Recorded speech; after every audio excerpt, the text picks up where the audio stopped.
अस्सलाम वालेकुम नाजरीन, प्रोग्राम है ज़ियाबीतस के साथ कैसे जी। डॉक्टर मोहम्मद इम्तियाज़ हसन से पूछिए। तो डॉक्टर मोहम्मद इम्तियाज़ हसन हमारे साथ स्टूडियोज़ में तशरीफ़ रखते हैं। एक बार फिर से आज के प्रोग्राम में आपको खुशामदीद। Thank you. हमारे साथ मिस नादिया शेख हैं।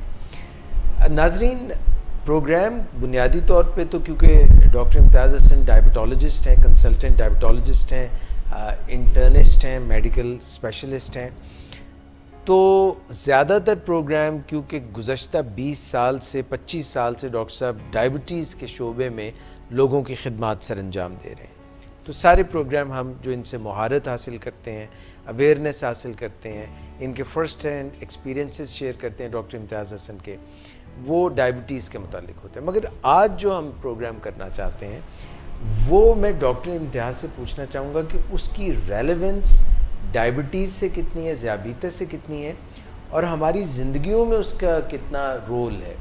डॉक्टर इम्तियाज़, मैं ये पूछना चाहूँगा कि वज़न का ज़्यादा होना ख़ास तौर पे या कम होना, इसका ताल्लुक़ डायबिटीज़ से कितना है, और हमारी जो आज जैसे इंसान ज़िंदगी गुजार रहे हैं और पाकिस्तान में क्योंकि हम बैठे हैं, तो इसका हमारी ज़िंदगी पे वज़न, बॉडी वेट का क्या असर पड़ता है? वज़न का जो ताल्लुक़ है ना तो बहुत गहरा है। Diabetes, blood pressure, heart disease ये वज़न से ही मुंसलिक हैं। यानी अगर वज़न से हम मुराद उसमें दो चीज़ें, वज़न की कमी को हम अभी पीछे रखते हैं, हम पहले बात करते हैं वज़न की जो ज़्यादती जिसको ओबेसिटी भी कहते हैं, यानी मोटापा।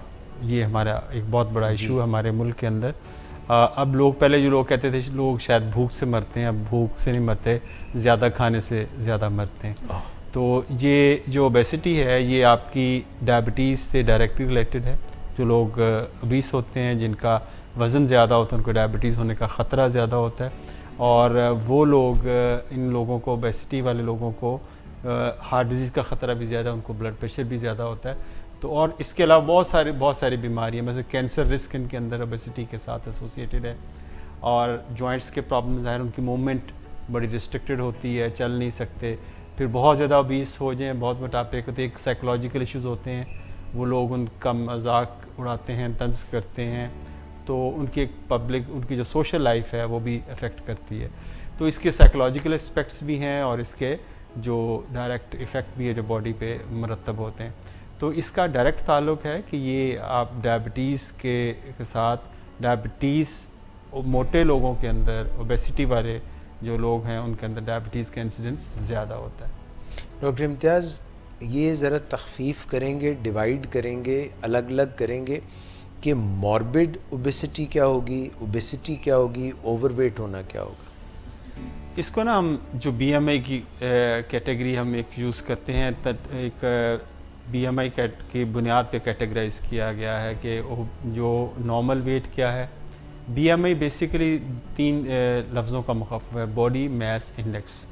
बॉडी मास इंडेक्स ये होता है, सादा लफ्ज़ों में समझें कि जो जिस्म का वज़न किलोग्राम में और उसका जो कद है अगर उसको मीटर्स में लिया जाए, या तो उसको जब तकसीम करने से जो चीज़ हासिल होती है बॉडी मास इंडेक्स। यानी ये समझ लें, ये मोटापे को आप डिफ़ाइन करता है। पहले लोग समझते जी अगर किसी का वज़न 5 फुट 8 इंच है तो उसका वज़न इतना होना चाहिए, लोग समझते थे। तो अब ये नहीं, अब बॉडी मास इंडेक्स है। तो हम एशियंस के लिए जो बॉडी मास इंडेक्स है ये 24 से कम होनी चाहिए। इसका कैलकुलेट करने का तरीका बहुत आसान है, या तो फार्मूला नेट से आप ले लें, या नेट के अंदर ऐसी एप्लीकेशंस हैं जो आप अपना वज़न और कद डालें तो आपका बॉडी मास इंडेक्स निकाल देंगे। तो आप पूरी तरह डिसाइड कर सकते हैं कि आप क्या हैं, मोटे हैं, ओवरवेट हैं, कि आपका जो ओबेसिटी के अंदर है। अगर मॉर्बिड ओबेसिटी है कि अगर आपका बीएमआई 40 से ज़्यादा है, और अगर आपका 25 और 30 के अंदर ज़्यादा है तो ये आपकी ओबेसिटी और ओवरवेट की कैटेगरी के अंदर आता है।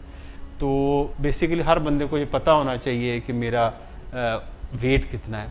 इसमें बड़ी एक इंटरेस्टिंग चीज़ है, जो मैं पेशेंट से बात करता हूँ, ख़ास तौर पे ख़वातीन से भी जो पेशेंट उनसे बात करते हैं, जब मैं उनको कहता हूँ कि आप ओवरवेट हैं, तो बड़े हैरानगी से मुझे देखते, डॉक्टर साहब मैं तो स्मार्ट हूँ।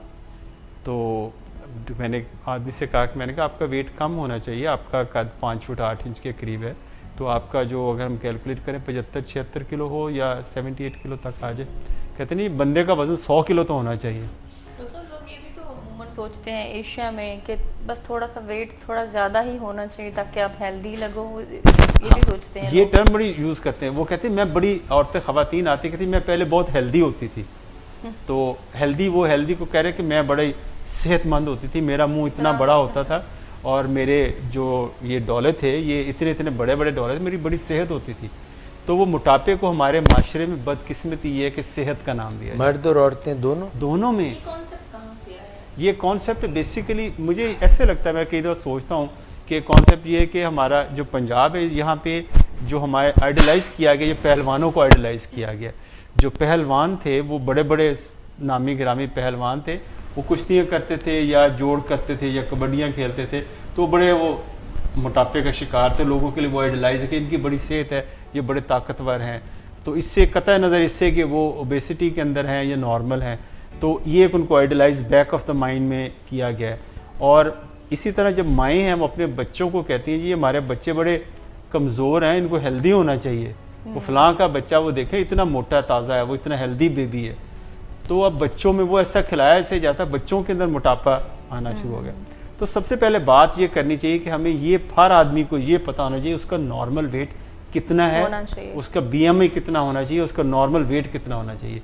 जब ये कॉन्सेप्ट आ जाएगा तो हम डायबिटीज़ के बचाव की तरफ कदम भी उठा सकते हैं। जब हमें यही नहीं पता कि हमारा नॉर्मल वेट क्या है और हमारा नॉर्मल BMI क्या है, तो हम कैसे सोच सकते हैं कि हम अपने वज़न को कम करने के लिए कोई एफर्ट ही करें।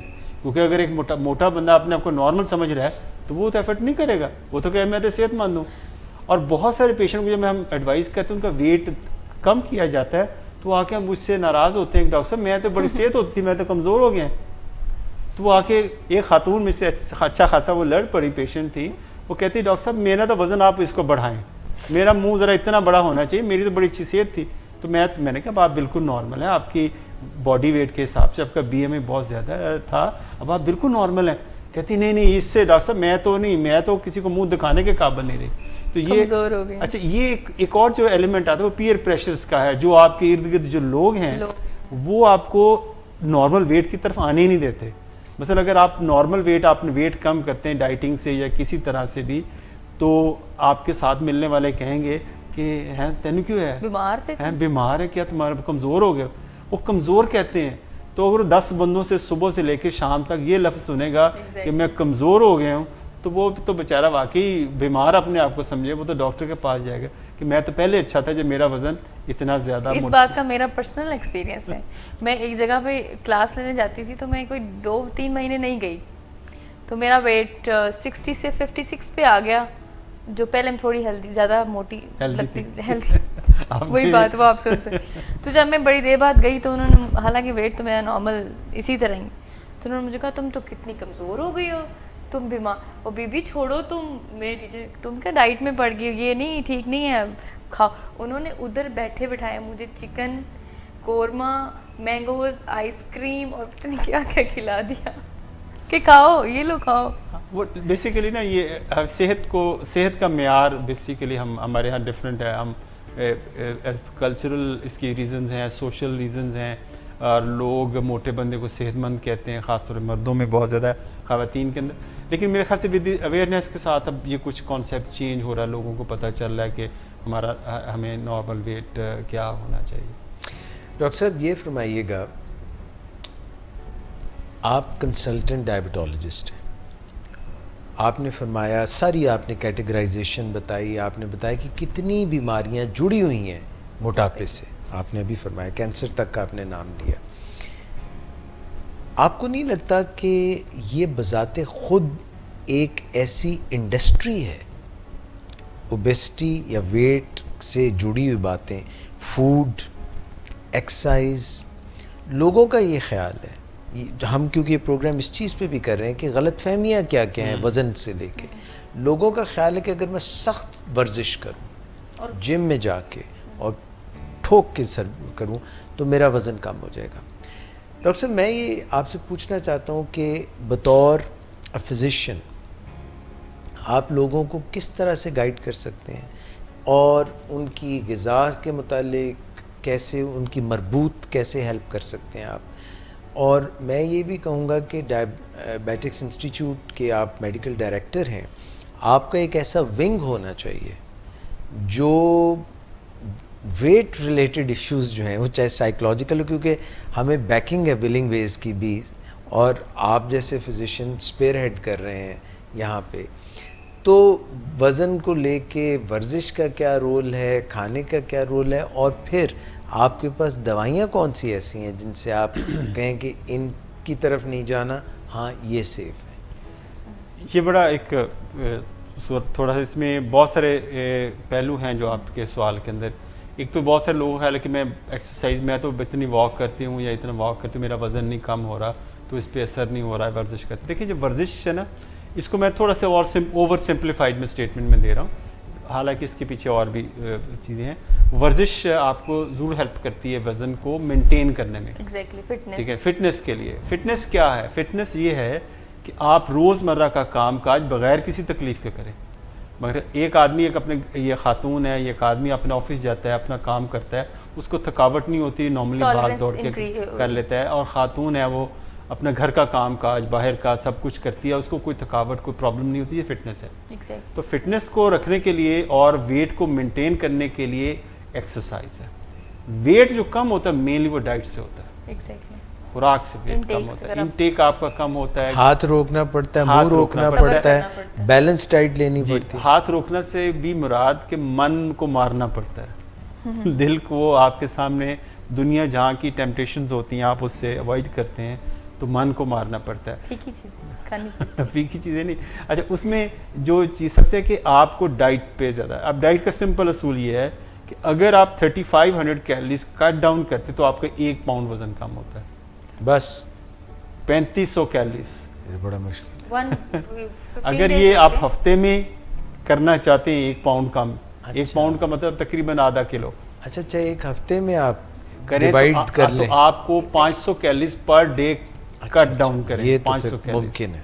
500 calories per day cut down करें अपनी डाइट से, और ये देखें हम एक कोक की बोतल पी जाता तो 300 कैलोरीज तो आ जाती है। डॉक्टर साहब ऐसे भी उस वक्त 500 कैलोरीज आपने डिक्रीज करनी है ना, तो कुछ एक्सरसाइज से की जा सकती है, कुछ खाने में कम करके तो बिल्कुल। अच्छा, एक और बड़ी मिथ है जो जब मैं सुबह वॉक के लिए जाता हूँ, मैं पार्क में देखता हूँ, इतनी आपको शदीद गर्मी और हब्स होगा, तो बहुत गर्मी और हब्स है, तो लोग मोटी जैकेटें पहन के फिर रहे होते हैं। अच्छा, वो क्यों? तो सर पे टोपी भी ली होती है गर्म, वो समझते हैं कि इस तरह हीट पिघलेगी जिस्म की और हम स्मार्ट हो जाएंगे। Oh, but that can cause dehydration. Basically जो उनका वजन कम है वो डिहाइड्रेशन से होता है, वाटर लॉस हो रहा होता है, जिसको फैट पिघलना समझ रहे होते हैं। क्या ये बॉडी फैट आप समझते हैं कि ये रूम टेम्परेचर पे या धूप में पिघल सकती है? तो ये एक बहुत बड़ी मिथ है। बहुत सारे लोग मैं देखता, मैं हैरान, मुझे देख के घबराहट होती है कि इतनी गर्मी के अंदर जब सांस लेना भी दुश्वार है और वो लोग मोटी जैकेटें पहन के, सर पे टोपियां लिए, गर्म टोपियां लिए हुए, सर्दियों वाली वो जैकेटें पहन के वो फिर रहे होते हैं, वॉक कर रहे होते हैं। वो इससे समझते हैं कि इस तरह उनके जिस्म की चर्बी पिघलेगी और वो स्मार्ट हो जाएंगे, हालांकि वो डिहाइड्रेशन की तरफ से जा रहे होते हैं। मतलब जो हम बात कर रहे थे कि जो खुराक जो है उसमें से 500 कैलोरीज पर डे कम करें तो आपको एक हफ्ते में 1 पाउंड वज़न कम कर सकते हैं। तो ये एक सिंपल फार्मूला है। इसको जैसे मिस ने कहा कि उसको आप डाइट के साथ भी कुछ सप्लीमेंट करें और साथ आप एक्सरसाइज के साथ भी उसको बर्न करें तो आप अपना वज़न को बिल्कुल प्लान कर सकते हैं। अच्छा, दूसरी जो बड़ी इंपॉर्टेंट चीज़ है वज़न कम करने के लिए कि आप एक टाइम लाइन मुकर्रर करें। बहुत सारे लोग अब महीने के अंदर 5-6 किलो वज़न कम कर लेते हैं, क्रैश डाइट करते हैं और बिल्कुल अपना जो है ना वज़न नीचे ले आते हैं। उसमें कुछ एलिमेंट डिहाइड्रेशन होता है। वो cabbage diet, cabbage soup diet, पता नहीं वो कैसी चीज़। एक दिन पूरा दिन सब्जियां ही खानी है, एक दिन सिर्फ फ्रूट खाना है, इस तरह करके वो इस तरह की जो क्रैश डाइट्स है ना, वो आपको वज़न तो 5-6 किलो कम कर देंगे में। नुकसान ये होता है कि हमारे बॉडी के अंदर, दिमाग के अंदर अल्लाह ने एक निज़ाम दिया है जिसको हम स्टाइटी सेंटर कहते हैं, जिसको हम भूख का भी सेंटर है, जो स्टाइटी सेंटर भी है। तो जब हम खाना खाते हैं हमें हमारे सिग्नल मिलते हैं ब्रेन से कि हम खाना फुल हो गया, हमें एक सेटिस्फेक्शन हो गई है, तो वो हमें सिग्नल मिल जाते हैं। अच्छा, अब नॉर्मली ये होता है कि जब हम तेज़ी से क्रैश डाइट करते हैं तो हमारा जो स्टाइटी सेंटर है, जो हंगर सेंटर है, वो एक्लेमेटाइज नहीं करते, उसके साथ मैच नहीं कर रहे होते। यानी हमने महीने के अंदर 5-6 किलो कम कर, लेकिन हमारा बॉडी सेंटर वो उसको उसी तरह रीड कर रहा है, उसको आपको देखा होगा कि बहुत सारे लोगों को भूख बढ़ जाती है, जो क्रैश डाइट करते हैं उनको बहुत ज़्यादा भूख लगना शुरू हो जाती है, और लेटर ऑन जो सबसे बड़ा मुश्किल काम होता है वेट को मेंटेन करना होता फिर है, बढ़ जाता है एकदम से। एकदम बढ़ता है, वेट बढ़ता है और लोग बहुत ज़्यादा खाना शुरू करते हैं। तो वेट लॉस के लिए बुनियादी नुक्ता है कि ग्रेजुअल लॉस किया जाए, स्टेडी उसको। स्टेडी हो, आप महीने के अंदर 1 से 1.5 किलो कम, महीने के अंदर 1 से 1.5 किलो कम करें, तो वो आपको और ग्रेजुअली करें ताकि आपकी जो बॉडी है इस नए सिस्टम के साथ एक्लेमेटाइज कर जाए, मैच कर जाए, वो आप उसको नीचे इसको लेते आए। तो ये एक बड़ा स्मूथ तरीका है। और जो दूसरी चीज़ है कि बहुत सारे लोग समझते हैं कि हम जो ये जो खाना बिल्कुल छोड़ देंगे, फाका कशी करेंगे तो हमारा ही वज़न कम होगा। डेफिनेटली वज़न तो कम हो सकता है, लेकिन जो बुनियादी नुक्ता है वो मॉडरेशन का है। मैं ये कहता हूँ अपने पेशेंट्स को भी कहता हूँ कि आप सेम डाइनिंग टेबल पे बैठें, हर चीज़ लें, एतदाल से लें। अगर आप सारी ज़िंदगी उबलियाँ सब्जियाँ खा सकते हैं, तो ये ठीक, तो बड़े हौसले वाली। और फीकी चीज़ें खा सकते हैं, इस तरह की चीज़ें कर सकते हैं, तो खाएं, खुशी से खाएं, लेकिन काम वो करना चाहिए जो आप सारी ज़िंदगी प्रैक्टिस कर सकें। ठीक। क्योंकि खाना खाना वो आपकी इंस्टिंक्ट के अंदर है, वो और आपने बचपन से वो चीज़ें खाई होती हैं, वो आपका उनको लुत्फ़ होता है। तो लोग ये करते हैं कि 2 महीने उबली सब्जियां खाएं, फिर वही बिरयानियाँ और पुलाव और ये चीज़ें वो शुरू कर देते हैं, जिससे वो फिर प्रॉब्लम होती है। तो अपनी डाइट के प्लान के अंदर, डेली प्लान के अंदर वही चीज़ें लेकिन जो दिन में खाते हैं उसकी पोजीशन, उसकी जो क्वांटिटी है उसको कट डाउन करें, जिसको हम कहते हैं पोर्शन कंट्रोल करें। तो जितना हम पोर्शन कंट्रोल करेंगे उतना हमारा जो हम कंसिस्टेंसी आएगी हमारे वेट लॉस के अंदर। ठीक है। डॉक्टर साहब, जो लोग बहुत ज़्यादा फाका कशी करके वेट को लूज़ करने की कोशिश करते हैं, उनके मूड्स भी इफ़ेक्ट होते हैं, उनकी जिस देखें जो ग्लूकोज है ना, ज़ाहिर ब्रेन की एक ग़िज़ा है। जब हमारा एकदम बहुत ज़्यादा फाका करते हैं, डिहाइड्रेटेड हैं, और एक और बड़ी साइकोलॉजिकल चीज़ आती है कि बाज़ औक़ात हम इतनी क्रैश डाइट करते हम पानी भी पूरी तरह नहीं पीते। नहीं भी। पानी हमें पूरी तरह, पानी पूरी तरह, बाज़ औक़ात जो प्यास है वो भूख की तरह होती लगती है आपको, यानी आप वो लगी प्यास होती है, आप भूख समझते हैं, आप खाने की तरफ लपकते हैं, ये आपका बॉडी उसको रीड कर रहा होता है। जो ही आप पानी वगैरह अपना मुनासिब पिए तो आपकी जो भूख है वो आपकी कम हो जाती है, वो उसको काफ़ी फ़र्क पड़ता है। और वज़न कम करने के एक और जो तरीका सिंपल मैं अपने पेशेंट्स को भी बताता हूँ कि अपनी जो डाइट है, रोटी है, जो उसको आप कट डाउन करें। अगर आप 2 रोटियां खाते हैं तो पहले महीने में आप 1.5 करें उसको। वो कहते हैं जी बड़ा मुश्किल है 1.5, तो मैंने कहा जो घर में आपकी खातून खाना बनाती है उसको कहे जी 1.5 पेड़े की 2 रोटियां बना दें, एग्जैक्टली, या 1 पेड़े की 2 बना दें। इससे एक साइकोलॉजिकल आपका जो है वो अटैचमेंट है इस 2 रोटियों के साथ। दूसरा, खाना खाने से पहले 2 गिलास पानी पिए। स्टडीज़ भी पब्लिश हैं, साइंटिफिक एविडेंस है कि 2 गिलास पानी, उससे क्या होगा कि आपकी एक तो जो मैदे की जो सिक्रीशंस हैं वो डाइल्यूट हो जाएंगी, आपको एक फिलिंग इफेक्ट्स आएगा। और फिर दूसरी जो चीज़ आप करें कि जो खाने के साथ सैलड का एक पूरा बोल बनाएं। सैलड का मतलब ख़ास तौर पर लंच और डिनर के साथ अगर आप करते हैं तो सैलड का जो आधा बोल है वो खाना खाने से पहले लें आप। जब आप पहले लेंगे और जो उसके बाद जो बाकी जो है आधा, वो खाने के दरमियान में ले लें या खाने के बाद में ले लें। और जब भी आप चावल खाएं तो कांटे से खाएं, चम्मच से ना खाएं। थोड़े खाएंगे तो आपको, अगर चम्मच से खाएंगे तो आप 10 चम्मचों में 1 प्लेट खा जाएंगे, कांटे से खाएंगे तो आप 20 चम्मच से। तो इससे बॉडी में एक आपकी साइकोलॉजिकल सेटिस्फेक्शन जल्दी हो सकती है।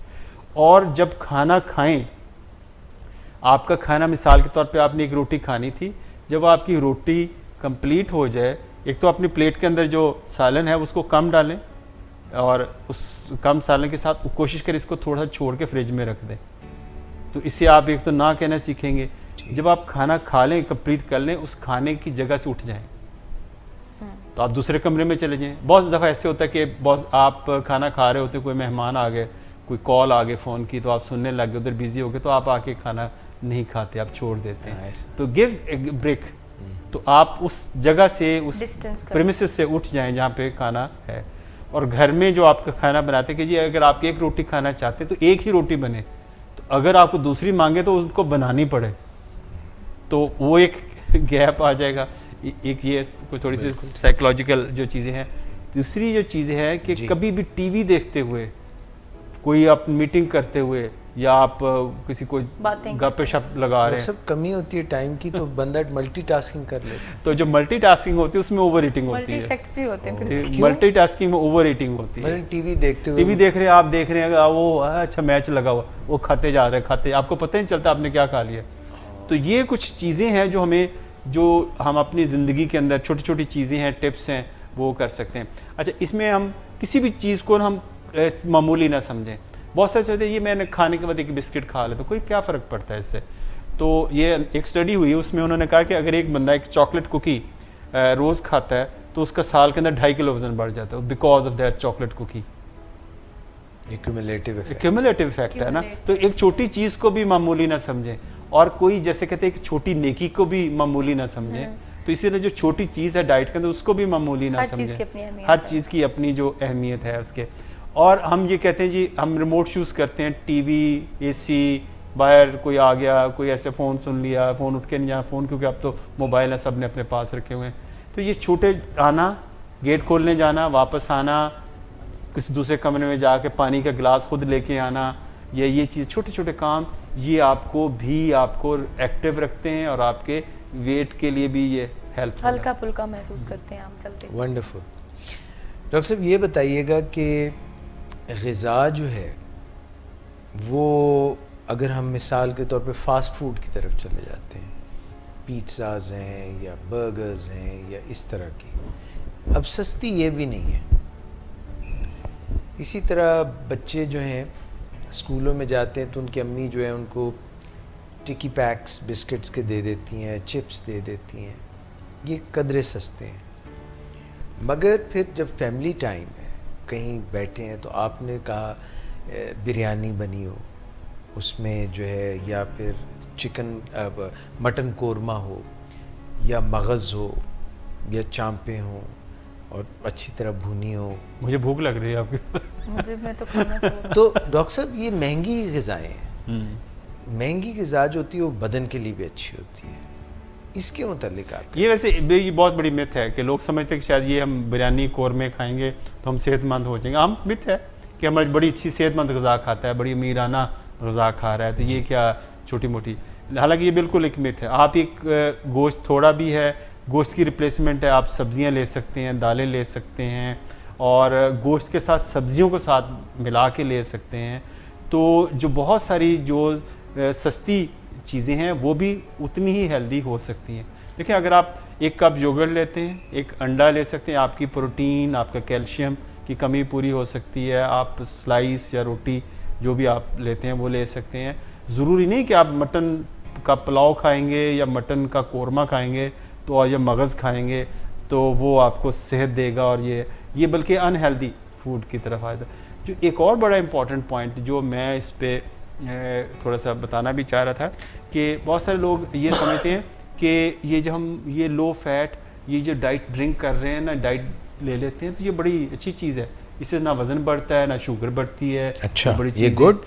ये गुड नहीं है ना। ओह, ये आपकी क्रेविंग को ख़राब करते हैं, आपके अंदर ऐसी मेटाबॉलिक चेंजेस। तो डॉक्टर साहब ये जो इतनी सारी इंडस्ट्री है, light yoghurt, light milk, light फलानी चीज़, ये ऐसी बहुत सी, और ये ड्रिंक्स भी, फिजी ड्रिंक्स, ये they are not good? They are not good. देखिए, फिजी ड्रिंक्स सारे ये जो डाइट के नाम पे हैं, ये बेसिकली अब ये नोन फैक्ट, साइंटिफिक फैक्ट है कि ये मोटापा काज करते हैं, और ये equally dangerous, even they are dangerous than the regular drinks.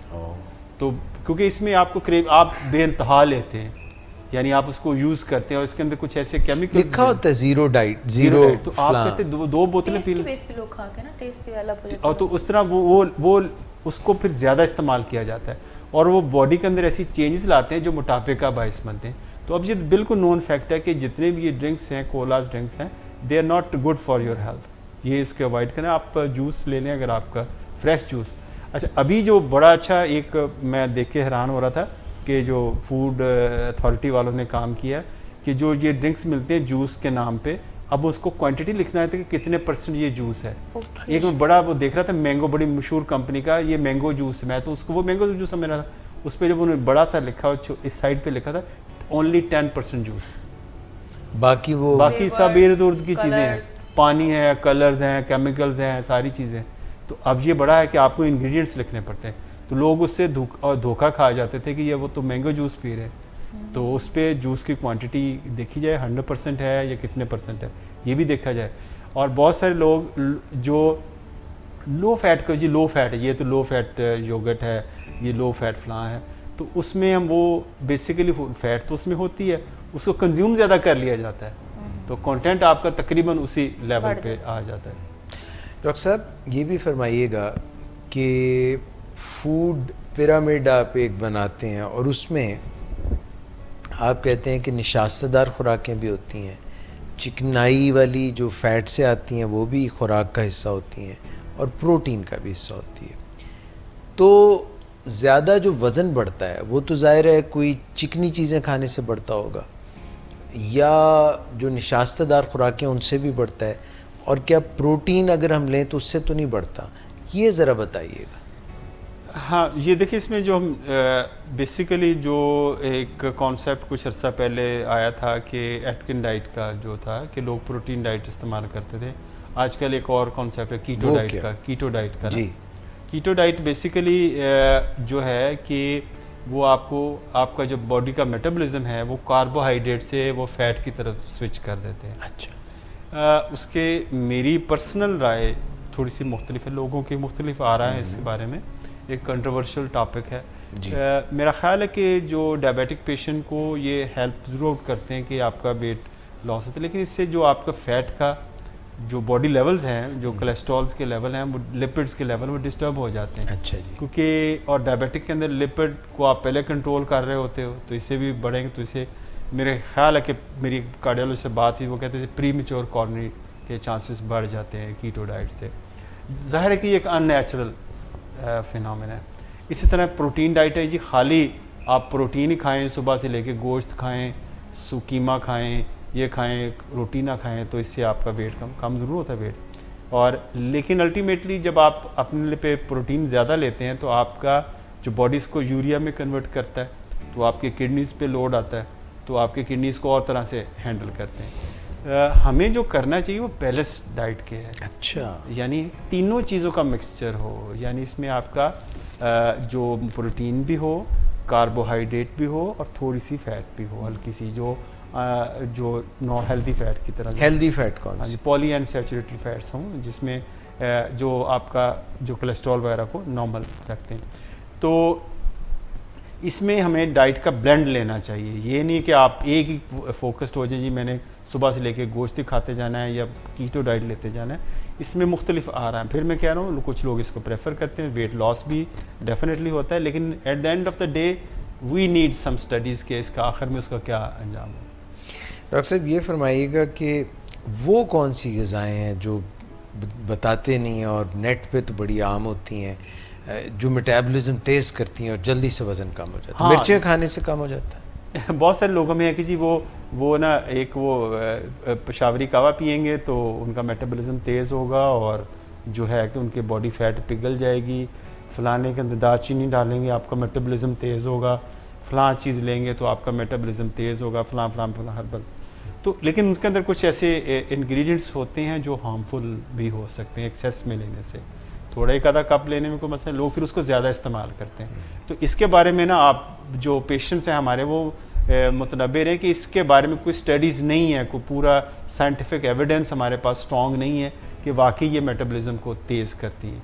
तो और कुछ लोग भी नेट पे अद्वियात हैं जो आपको वज़न कम करती हैं, फलां कैप्सूल ले लें तो आपका वज़न कम हो सकता है, डिटॉक्स इस तरह की जो चीज़ें, they are okay, they are not okay unless, देखिए कोई भी चीज़ अगर साइंटिफिकली प्रूव नहीं है हम उसको नहीं एडवाइस और रिकमेंडेड नहीं है अगर आपको, तो आप कैसे? जो एक दवा जो दो दवाइयाँ हैं इस वक्त, और एक तो आपके सेंट्रली एक्टिंग ब्रेन पे एक्ट करती है, पाकिस्तान में अवेलेबल नहीं है, क्वेस्मिया के नाम से है, और दूसरी जो अवेलेबल है पाकिस्तान के अंदर वो जो आपके एंजाइम जो फैट को ब्रेक डाउन करते हैं, मतलब खाना खाते हैं तो हमारी जो फैट है जब स्मॉल इंटेस्टाइन में पहुंचती तो उसको लाइपेज एंजाइम होता है, उसको वो ब्रेक डाउन करके करता है, तो वो लाइपेज इनहिबिटर्स हैं, ऑर्लिस्टेट के नाम से ये दवा है।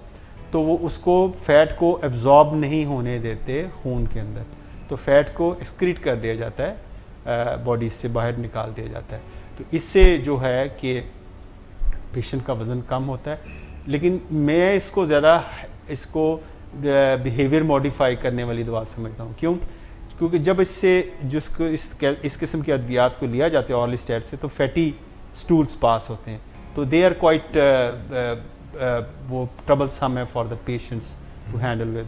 तो they learn with the passage of time whenever they take food, especially the fatty food, so they have the fatty stools, so they try to avoid the fats in their diet ताकि वो उस stool को avoid कर सके। बहरहाल ये recommended है, आप ऑर्लिस्टेट ले सकते हैं, लेकिन अपने डॉक्टर के मशवरे से साथ उसके कुछ सप्लीमेंटेशन, क्योंकि बहुत सारे विटामिन हैं जो फैट सेलेबल हैं। मतलब vitamin A, D, E and के, ये 4 विटामिन हैं, ये फैट सॉल्युबल हैं। अगर आप ऐसी दवा लेते हैं तो आपको इसकी सप्लीमेंट भी लेनी चाहिए। डॉक्टर साहब, ये जो सप्लीमेंट्स का इस्तेमाल है, काफ़ी मल्टीविटामिन्स भी महंगे महंगे हैं, ये भी वज़न कम करने में फ़ायदेमंद होता है? देखिए, दुनिया की मेरे सबसे बड़ी जो इंडस्ट्री है वो विटामिन इंडस्ट्री है, क्योंकि आप ओवर द काउंटर हैं, आपको बग़ैर प्रिस्क्रिप्शन के ले सकते हैं, और लोग इसको ताकत की दवाई समझते हैं कि जी, मुझे ख़ुद लोग कहते हैं डॉक्टर साहब कोई ताकत की दवाई लिख के दें। मैंने उनको ये समझाता हूँ कि ताकत की दवाई होती कोई नहीं है। अगर दवाइयों में ताकत होती तो मैं दोपहर का खाना ना खाता, मैं गोली पकड़ता तो खा के मैं काम करता रहता। तो मैं कहा आप खा लेंगे ऐसे, आपको मैं गोली लिख दूँ, आप दोपहर का खाना छोड़ देंगे? कहते नहीं नहीं, ऐसे तो ऐसा कोई नहीं होता। तो फिर मैंने कहा जो ताकत है वो आपके अच्छे कंट्रोल के अंदर है, आपका कंट्रोल शुगर का ठीक है, आपके अंदर ताकत है। तो ये एक साइकोलॉजिकल इफेक्ट है कि आपको विटामिन की गोली को ताकत की गोली कहते हैं। विटामिन की कमी बहुत शदीद, स्टारवेशन, आप खाना नहीं मिल रहा, लोग सब्ज़ी ना खा रहे हैं, वेजिटेरियन डाइट है या कोई बैलेंस डाइट है, उन लोगों के अंदर विटामिन की कमी होती है। लेकिन एक जो विटामिन जो सबसे ज़्यादा कॉमन जो जिसकी डेफिशिएंसी है वो विटामिन डी है। तो विटामिन डी हम लोग एज पॉपुलेशन हम पाकिस्तान के अंदर बहुत प्रेवलेंट है, बहुत कमी है। तो अगर कोई लेना चाहे तो विटामिन डी की सप्लीमेंट ले सकता है, वो उसको हेल्प आउट कर सकता है। वो ओरली भी हो सकता है? ओरल भी ले सकते हैं, इंजेक्टेबल में भी है। अच्छा जी, डॉक्टर साहब दवाइयों की बात हो रही है, तो ऐसी दवाइयाँ जो हमारे जिस्म को मुतहर्रिक करती हैं, जैसे कोई हार्मोन हो जिससे हमारा मेटाबॉलिज्म तेज़ हो जाए, वो दिया जा सकता है? कुछ लोग ना वज़न कम करने के लिए कुछ बड़े अजीब अजीब तरीके से यूज़ करते हैं। अच्छा, एक दवाई में वज़न कम करने के लिए, वो मैं आप बता दूं, वो लीराग्लूटाइड है, वो भी अवेलेबल है, इंजेक्टेबल फॉर्म के अंदर है। वो मुस्तनद है, आप रिकमेंड करते हैं? FDA अप्रूव्ड है, पाकिस्तान में भी अवेलेबल नहीं है 3 मिलीग्राम, लेकिन उसकी जो दूसरी फॉर्म विक्टोज़ा अवेलेबल है। लेकिन जो विक्टोज़ा 1.5, 1.3 और 0.6 मिलीग्राम की डोज़ में, ये 3 मिलीग्राम की डोज़ में है, तो ये रिकमेंडेड है। अच्छा, उसमें जो आपने बात की हार्मोन्स, कुछ लोग ये कहते हैं जी वो मेटफॉर्मिन यूज़ करते हैं ख़वातीन ख़ास तौर पे, जी मैंने ग्लूकोफेज यूज़ करना शुरू कर दी है। हालांकि ग्लूकोफेज को आप एक्सट्रीम ओबेसिटी में डायबिटीज़ रोकने के लिए कर सकते हैं। मसलन अगर आपका BMI बहुत ज़्यादा 35 से ज़्यादा है और प्री डायबिटिक हैं, तो आप इसको रोकना चाहते हैं तो आप मेटफॉर्मिन यूज़ कर सकते हैं, you can go with it. लेकिन ख़ास वज़न कम करने के लिए it is not recommended, it's of label use, इसको वैसे यूज़ कर सकते हैं। कुछ लोग थायरॉक्सिन यूज़ करना शुरू कर देते हैं। थायरॉक्सिन को आपके मेटाबॉलिज्म को मुतहर्रिक करती है, और वो ये उन लोगों को लेनी चाहिए जो ऑलरेडी जिनके अंदर थायराइड हार्मोन की कमी है। तो वैसे अगर थायरॉक्सिन लेना जी, मुझे थोड़ा सा मेरा वज़न कम हो जाएगा, ये ख़तरनाक हो सकता है। बिल्कुल ठीक हो गया, ये समझ आ गई डॉक्टर साहब। अब ये फरमाइएगा कि स्नैक्स जो हैं, टिडबिट्स, नट्स, बिस्किट्स, निमको, ऐसी और चीज़ें, स्नैक्स, ये अगर हम छोड़ दें तो वज़न कम होता है, क्या असर होता है इसका? स्नैक्स जो देखें ना, हमारा जो बॉडी है ना, हम देखें जैसे हम खाना खाते हैं सुबह, दोपहर, शाम, ब्रेकफास्ट, लंच, डिनर किया, तो इन बिटवीन द मील जब हम कुछ एक्टिविटी कर रहे होते हैं तो हमें थोड़ी सी फटीग होती है, थोड़ी सी कमज़ोरी सी फील होती है, तो हमारा दिल करता कुछ खा लें, जैसे हम बैठे कोई फ्रूट। तो स्नैक्स कुछ लोग इसको अनहेल्दी स्नैक्स लाइक जैसे चिप्स हैं वो यूज़ करते हैं, कुछ लोग ये जो आप बता रहे हैं टिडबिट्स वगैरह ये यूज़ करते हैं। लेकिन अगर स्नैक्स को लेने को दिल भी करे तो आप फ्रूट्स की शक्ल में लें, जो आपको विटामिन भी दें और वो भी दें और एनर्जी भी दें, और साथ आपके फाइबर भी है उसके अंदर हो। तो ये फ्रूट्स आप लें अगर स्नैक्स लेना चाहते हैं। डॉक्टर साहब, वज़न कम करने के हवाले से, वज़न को कंट्रोल करने के हवाले से आज की नशिस्त का आखिरी सवाल आपसे कर रहा हूँ कि पहले भी आपने आज जिक्र किया मगर फिर से पूछ रहा हूँ कि फाका जो है, लंबा फाका, वो या एक वक्त का खाना ही छोड़ देना, नाश्ता ना करना, या दोपहर का खाना स्किप कर देना कि भाई मैंने दोपहर को ज़्यादा खा लिया था तो रात का खाना स्किप कर देना, फाका और मील स्किप करना, ये वज़न कम करने में सबसे बड़ी बुनियादी जो बात है जो रिसर्च ने साबित किया है कि ब्रेकफास्ट ज़रूर करना चाहिए, और your breakfast should be healthy one, क्योंकि ब्रेकफास्ट आपको किक स्टार्ट देता है, आपकी जो बॉडी को, मेटाबॉलिज्म को, ये चीज़ें जो हम बात कर रहे थे कि मेटाबॉलिज्म को एक्टिव क्या चीज़ करती है, तो जो आपका ब्रेकफास्ट है ये बिल्कुल इसी तरह जैसे आप गाड़ी को स्टार्ट करते हैं सुबह ताकि उसकी बैटरी डाउन ना हो जाए, तो रात भर हमारी बैटरी डाउन हुई होती है, जब हम सुबह नाश्ता करते हैं तो हमारे बॉडी जो बैटरी, जो मेटाबॉलिज्म की जो बैटरी है वो एक्टिव हो जाती है, तो आप जब बॉडी स्टार्ट हो जाता है वो अपना फंक्शन करना शुरू कर देता है। तो बहुत सारे लोग ऐसे करते हैं, ख़ासतौर पे ख़वातीन होती, नाश्ता ही नहीं करते जी, हम नाश्ता नहीं करते, फाका करते हैं, तो उससे क्या उनका मेटाबॉलिज्म स्लो हो जाता है, वो बल्कि उल्टा मोटापे की बाइस बनता है। जो लोग नाश्ता नहीं करते वो मोटे जल्दी होते हैं। बॉडी को ये लगता है कि खाने की कमी हो गई है, हाँ, तो अपने आप को कंजर्व करता है। तो इसी तरह जब हम कहते सारा दिन फाका किया, मिसाल के तौर पे हम सुबह नाश्ता कर लिया और सारा दिन खाए, रात को डट के खाना खाएंगे, हाँ, तो ये जो हम अपने आपको इंसेंटिव देते हैं कि मैंने दोपहर को कुछ नहीं खाया, रात को जाके खाऊंगा, तो वो उसमें हम ओवर ईटिंग कर जाते हैं। अगर हम छोटे छोटे स्मॉल मील स्नैक्स की शक्ल में हम लेते हैं तो हम ओवर ईटिंग से बच सकते हैं। तो ये एक वज़न कम करने के लिए ये फाका कशी ये ठीक नहीं है। Doctor Imtiaz Hasan, thank you very much for your input. Miss Nadia, आप ख़ुद वज़न जो है, पहले आपका बड़ा फिट हैं आप, मगर उसके बावजूद आप भी बड़ी केयर करती हैं। वो क्या आप पानी होता है, पानी के अंदर कुछ तैर रही होती हैं, खीरे और ऐसी चीज़ें, डिटॉक्स वाटर, डिटॉक्स, ये डॉक्टर साहब डिटॉक्स वाटर और ये क्या चीज़ है? ये अगली दफ़ा हम मिस नादिया से सवाल करेंगे, ये उस पर रोशनी डालेंगी। मैं तो ठीक है, अगर वो थोड़ा सा देखें कुछ उसमें मिंट होता है डॉक्टर साहब, शायद मेरे ख्याल से उसको to make it more palatable, आप उसको अच्छा जायका अच्छा लगता है, बजाय पानी बार बार ज़्यादा पीते पी जाएं, सकते हैं तो आप आपको पी भी सकते हैं, पानी की डिहाइड्रेशन वगैरह नहीं होती। ठीक है, वंडरफुल। नाजरीन, डॉक्टर इम्तियाज़ हसन, मिस नादिया शेख हमारे साथ प्रोग्राम में मौजूद थे और डॉक्टर साहब ने बहुत सैर हासिल गुफ्तगू की वज़न की बाबत डायबिटिक्स के लिए या आम पॉपुलेशन जो नॉन डायबिटिक है उनके लिए, और बताना ये चाह रहे थे कि किस तरह ग़िज़ा से, वर्जिश से कुछ गलत फहमियाँ हैं, कुछ दवाओं के मुतल्लिक गलत फहमियाँ हैं, इन सब को जहन में दुरुस्त करके बहरहाल हमें अपना बॉडी मैस इंडेक्स, जैसे बताया डॉक्टर साहब ने कि आपका कद कितना है और आपका वज़न कितना है, वो जो फार्मूला इंटरनेट पे मौजूद है आप उसमें देख सकते हैं, और फिर उसके मुताबिक आप अपना तर्ज़ ज़िंदगी बना सकते हैं। कब सोना है, कब जागना है, सुबह उठ के नाश्ता मिस नहीं करना, खाने हैं, स्नैक्स मिस करें आप, क्या चीज़ खानी बेहतर है, बैलेंस डाइट है, फाका कशी पे ना चले जाएं, एक्सरसाइज से कितना फ़ायदा होगा, अगर मौसम नामवाफिक है तो क्या करना चाहिए, ये सब बातें आज के प्रोग्राम में हमने कवर की हैं। मुझे उम्मीद है कि आप इसकी कोई फ़ीडबैक हमें ज़रूर देंगे।